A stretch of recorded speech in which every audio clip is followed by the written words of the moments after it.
Hey everyone, it's Miss Long and I'm here today with a descriptive writing mini lesson, or what I like to call snapshot writing.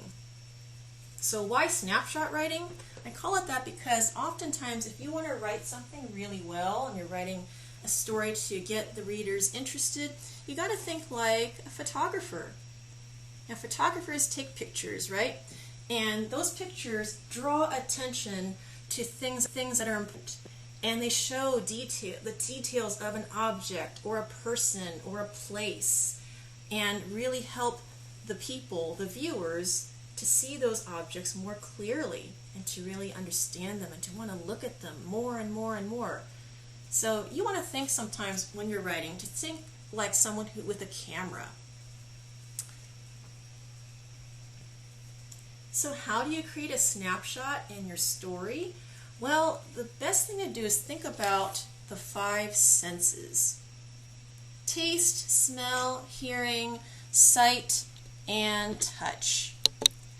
So if you use the 5 senses when you're describing something using a lot of detail, your characters, whatever you describe, your characters, the setting, the objects in your story really will look more interesting to the reader, and the readers will be able to really see and understand these things a lot better. Like, oh, I can picture that thing in my mind now because the author describes things so well.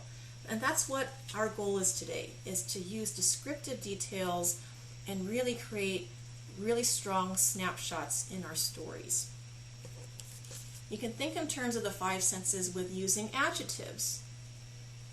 So I hope you get this, but things that you taste, what something feels like, or looks like, or smells like, or sounds like, can be described with all these words here. And if you want, you could pause the video to just take a look at these words, see what they say, right? But I'm going to have a copy of this on Schoology and Google Classroom for you as well. So you can use this as a reference to just check and look at if you need words. I'll have more word lists for you in the future too, so it's good to build that vocabulary. Now, with snapshots, we can take a look at one of my favorite authors, and that is Roald Dahl. And he wrote many books, but one of my favorites is called the BFG, which stands for the Big Friendly Giant. So I want to show you what he does here. He's such a master at writing stories and storytelling, but he creates a snapshot of the giant. Now I could have written something really boring, like Sophie saw a big giant. It's not very interesting, but instead listen to what he does. I'm going to read this section right here. Okay, so I hope you can see this. The giant, if that was what he was wearing a long black cloak. In one hand he was holding what looked like a very long, thin trumpet. In the other hand he held a large suitcase. So this is before Sophie is able to get a good look at him. So the main character, Sophie, the girl in the story, sees the giant for the first time and sees him holding these objects. But then Roald Dahl creates another snapshot to give us a better idea of what giant like. Let's take a look. Okay, I'm going to read this paragraph right over here. In the moonlight, Sophie caught a glimpse of an enormous, long, pale, wrinkly face with the most enormous ears. The nose was as sharp as a knife, and above the nose there were 2 bright, flashing eyes, and the eyes were staring straight at Sophie. There was a fierce and devilish look about them. Whoa, isn't that powerful? Isn't that interesting? I mean, it makes you want to read more.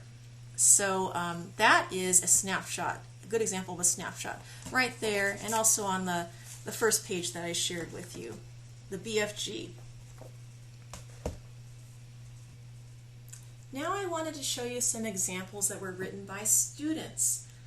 These weren't my own students. These are students that I found from other books that I've been reading about writing And these are actual pieces written by other students. So I want to show you different grades, okay? I'll start with a 10th grader. So this is a snapshot written by someone in the 10th grade. My mother is in the kitchen early Christmas morning. She is wearing red flannel pajamas and white slippers. She is singing "O Holy Night" while making French toast for my brother and I. We sit in the family room as the smell of the cinnamon lingers towards me from the kitchen. Isn't that beautiful? It's a great snapshot. You can smell, right? You can smell the cinnamon. You can hear, too. Like you hear the person, the mother singing a Christmas song, and you can also see her red flannel pajamas and white slippers. So this is a very vivid snapshot. It's like a photograph with words. Now here's someone younger. Here's a 5th grader. There was a very strange kid in my class. His name is Bert. We are learning about planets, and he claims he is from the planet Zorbort, which he also claims is a planet that humans haven't discovered yet. He doesn't look much different than me or my friends, although he has green nails. We are not sure if he paints them or maybe it's just fungus. That is a very strange beginning, but it makes you want to wish that you could read the rest of this story. It's great. Again, not my student, but someone that I found in a book. Here's someone who's in 4th grade. My dad is in our Ford Windstar. He is dancing along to the songs on the radio. We are driving to Maine. My family is yelling to my dad to keep his hands on the steering wheel. He keeps on saying, "Who's the funkiest dad?" No one answers. You actually have a name here, Brian Schroy in the 4th grade. So you definitely see, you can hear. The other 5 senses aren't as evident here, but you definitely see and hear in this snapshot. Okay, one more, and this is written by a 2nd grader. Let's see what we can see and hear and maybe smell or taste in this snapshot. My dad is sleeping on the white couch, and my big white dog is on him. My dad is 6 feet tall. He is wearing blue jeans and square striped rainbow clothes with no buttons on it. He's dreaming. He has smooth black hair, and a black spider is on his nose. Oh my goodness. So you definitely can see. And I think in a way smooth, the word smooth has to do with touch, right? Because his smooth black hair, it feels smooth. It is very surprising about the black spider on his nose. So I like how the snapshot has a little surprise at the end. And you can see the dad. You can see how tall he is. You can see what he's wearing. You can see the dog that's on him. So this is a very good snapshot indeed. It's a little tricky to fit in things like smell and sound, but it can be done. Mostly younger writers, like 2nd graders I found, they usually just put seeing and hearing. But those are really good too. If you can put those into your snapshots, that would be really, really powerful. By the way, I thought I'd take a moment now to give you the new password, the secret password that can help you win a Halloween prize this month. And the secret password is werewolf. So werewolf is a secret password. I thought I'd put it in the middle of this video just because I wanted to change the spot wherever I put a password so people can't always predict where it's going to land. But anyways, that's the secret password. I hope you're paying attention because I'm going to show you some writing that I have done. Okay, you might remember from last week I wrote some story beginnings. So I wrote 4 different kinds about a monster that I made up named Thunderdoom. And I decided for today to focus on my character beginning. Thunderdoom, the terrible wizard, loved to eat only 2 things: dark chocolate and little children. Ooh, okay. Doesn't sound like a very pleasant character, but I thought I'd go with that. And so I used that same beginning and decided to run with it. So I just wrote this today, and I wanted to share it with you.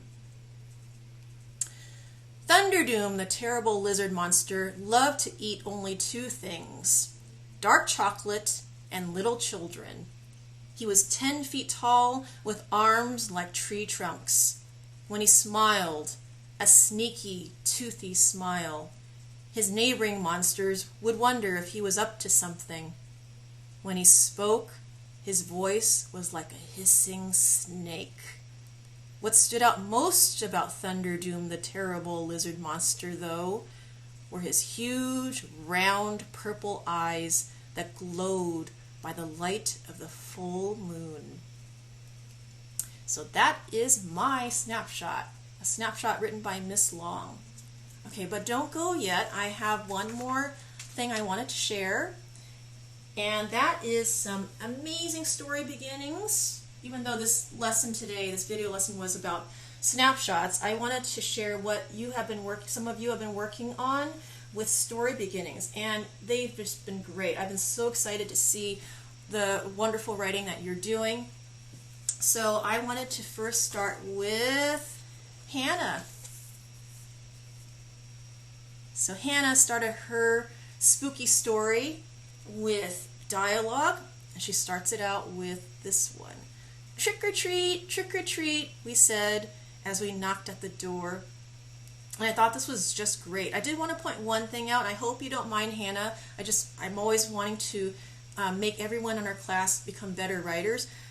The one thing I wanted to suggest is that you do need, everyone needs quotation marks to go around whatever characters are saying in the story. So you might notice these little, they look like little dots or commas that are floating. Those are called quotation marks, and that's very important to put in dialogue. But wonderful job, Hannah. I really liked your beginning, and it really caught my attention. And I also have, there's one on the other side that I almost forgot. So not only Hannah, but this is by, it's kind of dark, but I hope you can see it. This is by Ethan N. And he started with a sound effect for his spooky story. Click, click, the lights were going on and off on Halloween night as I entered the haunted house with shaking hands and trembling feet. Oh my goodness, that is so great. I really appreciate how Ethan here not only starts with some sound effects, but he also describes how he's feeling with the shaking hands and trembling feet. So great, Ethan. Wonderful job. And finally, I have some different story beginnings. There's 4 different ones written by Kylie. So I know this is a little dark too, but just try your best to see it, or I'll definitely read these out loud because they're so great. Okay, so Kylie writes 1 for setting, 1 for sound effect, character, and question. In a faraway forest, there once lived a witch, and her name was Willow. That's really lovely. Here's a sound effect. Whoosh, whoosh, whoosh, went Willow the witch's broom as she flew in the sky. Okay, here's her third beginning. There was a witch in town, and her name was Willow. Willow loved to be busy, but it was Halloween night, and Willow had nothing to do. And finally, here's Kylie's 4th one. She uses a question. What game should I play? Wondered named Willow. But what Willow didn't know was that she was about to find out. So cool, Kylie. Well done. I'm so proud of these writers in Room 17. You did a fantastic job thinking of your story beginnings, and I really appreciate it. And I will see you next time, Room 17. That's our snapshot writing for today.